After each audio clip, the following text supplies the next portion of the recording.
everyone. I'm your host, Walt Schamel, with the Florida Aviation Network. We are broadcasting live from the Florida Air Museum in the Sun and Fun Complex in Lakeland, Florida. This is the 41st Annual Fly-In and Exposition. Our guest for today is Diego Alfonso. Diego, welcome to the program. I'm glad to be here, Walt. Somebody talked about flying colors. What is that? Well, Flying Colors Training Solutions is the name of my company. And the reason why I created that company was, as you know, I was an examiner for about 26 years. And I probably completed more than 6,000 rides in that time. And there were a lot of things that I saw that shouldn't have happened with students at all levels, private pilot, instrument commercial, CFIs, name it. And I figure that there should be a way to bring this out there. Because the funny thing is that you keep seeing the same mistakes and the same problems over and over and over again.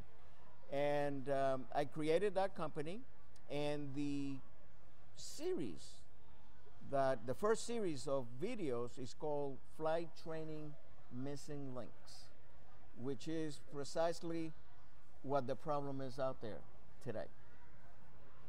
That sounds pretty good, because we keep seeing, as you said, the same deficiencies over and over again.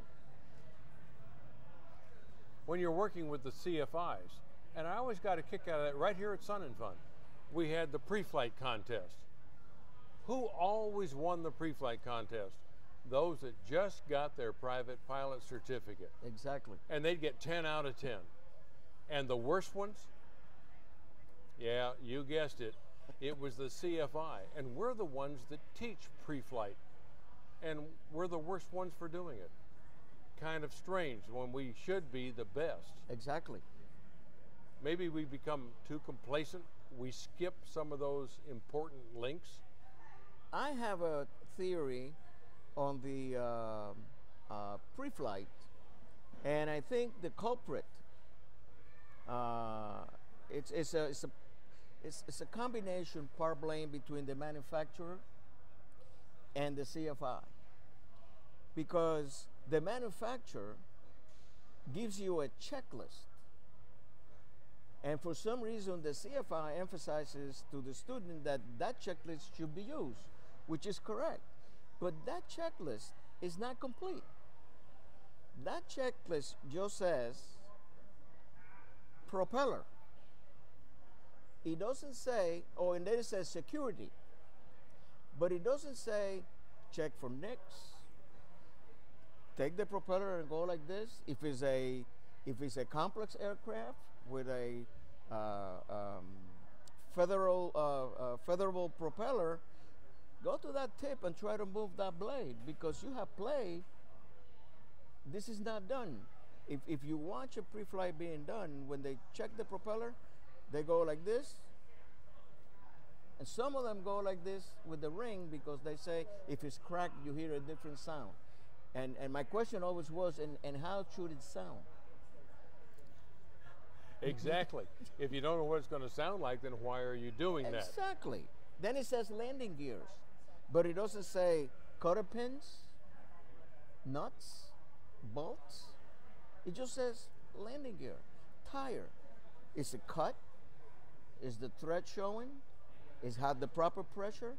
So that checklist is not complete and comes from the manufacturer. And that's what we're teaching. We're teaching the person to look at the tire. We're not teaching the person. The person opens up the cowling of a Cherokee 160, the Warrior or the Cadet, and I have asked applicants, I go, what's this? And I point to the fuel pump. And the look is like it wasn't there yesterday. Yes. You know what I mean? And I wonder what is it that we're teaching? And everywhere. When I was coming up, not because I'm a mechanic also, and I don't never expected a pilot to give me mechanics answers or that should be as knowledgeable as a mechanic. But if why are you opening that column? What are you looking for? You got to look for the magnetos. Are they tight? You got to look for exhaust marks. You got to look for oil leaks. Is the muffler cracked? The plug wires. You ask. I point to the vacuum pump. No idea. No idea. The only thing they know is the little can where the brake fluid is. Everybody knows that one. They open it up and they look inside. But if you ask them about parts of the airplane and and when you go to the PTS, it says not only you have to check all these things, you have to know why are you checking them. And if they're not the way they're supposed to be, you should know that too. But I think that it's a two-part thing. It's a CFI thing, but also the manufacturer. We have almost a complete checklist in the pilot's handbook. The airplane pilot, the FAA, airplane flying handbook. Because in there they detail that, but that's not being done. You agree with that? Yeah, absolutely. And take the 172. You used to be able to open up the oil door and look at the back end of the engine. Now you just got that little tiny flap, and all you can do is check the dipstick.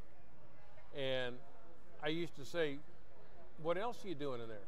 See, I was taught, stick your nose in there and see if you can smell something that's burned. It may not be dripping, but you may have another problem. Old adage. Nobody does that. Old adage in aviation. If it doesn't look good, if it doesn't sound good, if it doesn't smell good, and if it doesn't feel good, don't fly. It's just that simple. There's so many things, so many senses except taste. I mean, I don't want to taste the tire. But all the other senses, you have to use all the other senses. Remember, before the EPA got onto the fuel thing, which I think is right. I mean, we shouldn't be pouring fuel on the ground. But remember how we used to check the fuel? Because you're old school. You look at it, you smelled it, and when you threw it away, you threw it over your fingers, so it will feel like gas. And then you go like this, so you know it's not greasy, so there is no no jet fuel in it, yeah, or water or anything else in there. And then when you threw it, you look and you see there are no bubbles, because the gas will sip right into the asphalt, but the water will make a little bit of bubbles. So that's gone now, because now it's just water, color, and then we pour it back into or put it in a container somewhere. You were talking about the checklist in the AFM, and every pilot is taught to use it. Of course.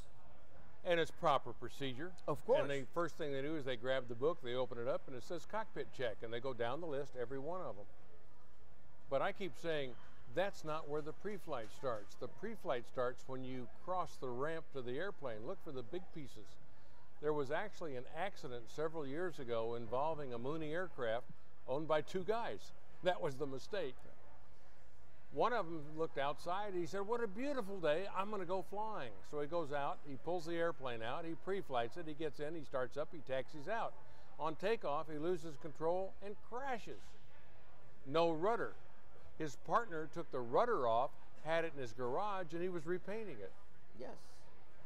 To this day, he probably swears that that rudder was there when he pre-flighted. Exactly. But sometimes when we expect to see it, then we see it even though it's missing. Exactly. One of the things that I used to do, and I don't consider this strict, but I was just checking really the level of proficiency on their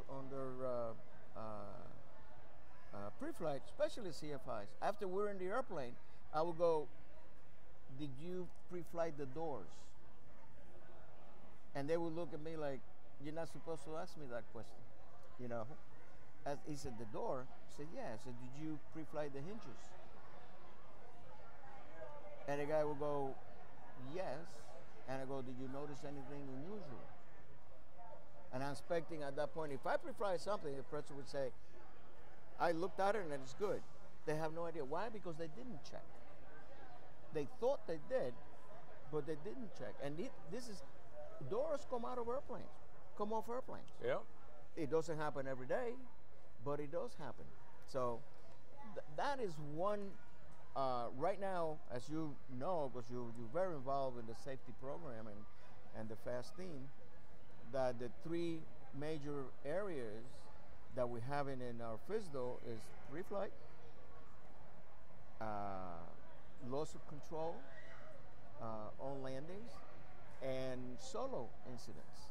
Solo incidents are on the rise. They've been on the rise for a while, and I think it has to do with how we are training these individuals, and kind of we need a checklist to solo someone. That's exactly what we need. But not only a proficiency checklist, you also have to consider a psychological checklist. Is this individual ready to solo?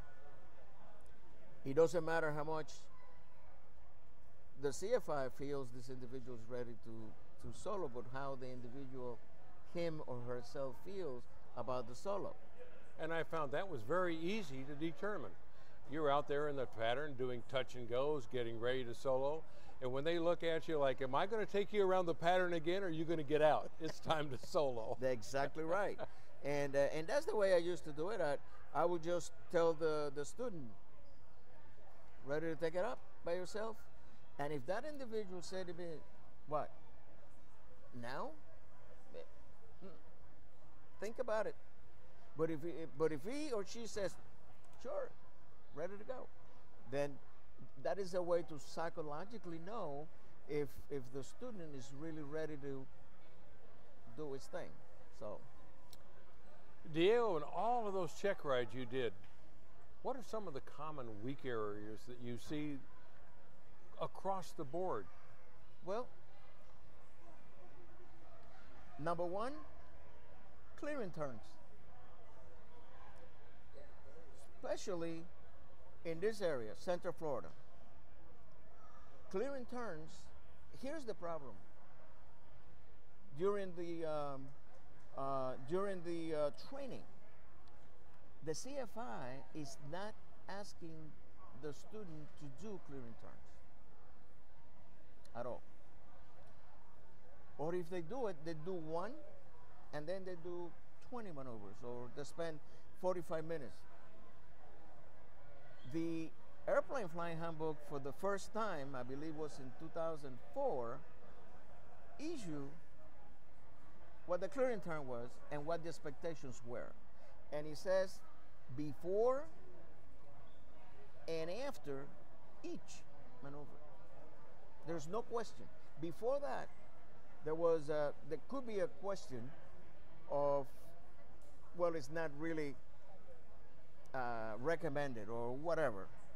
But now there's no question about it. It's there. Well, how many times have you been there where the student lines up on a section line and makes a standard rate turn on altitude, 90 degrees, never looks outside? Exactly. Looks at the instruments. So that is a very weak area. And not only that, then since the instructor knows that that's going to be a key part during the check ride, the instructor tells the student that day before he goes on the check ride, hey, remember the clearing turns. Yeah. And what happens? The law of primacy says that under pressure, we revert to early learning.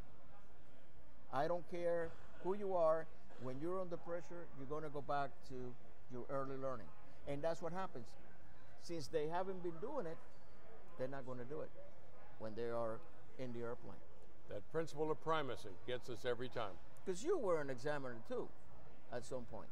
And probably you witnessed this happening. And if you're training in Utah somewhere or Wyoming, you know how many training airplanes are airborne at a given hour in those states? Not many. But where we are here in Central Florida, there is a potential for 500 airplanes, training airplanes, to be airborne within a 75-mile radius from Orlando. Because you have the big schools Embry-Riddle, Flight Safety, FIT, Airy Bend, Aviation Career Academy, AeroSim, schools that have upwards of 70 or 80 airplanes. So if all those airplanes are airborne at one time, that's a lot of airplanes. Do you remember the Burnside Ott down in Opelika? They had 150 150s, and I think they all went out at the same time. They all came back just before lunch. Well, Diego, thank you very much for joining us. We're glad you could be with us to help celebrate the 41st year of Sun and Fun. The pleasure is mine, Walt. And thank you for joining the Florida Aviation Network. And we hope to see you at Sun and Fun in the future. See you next time. So long.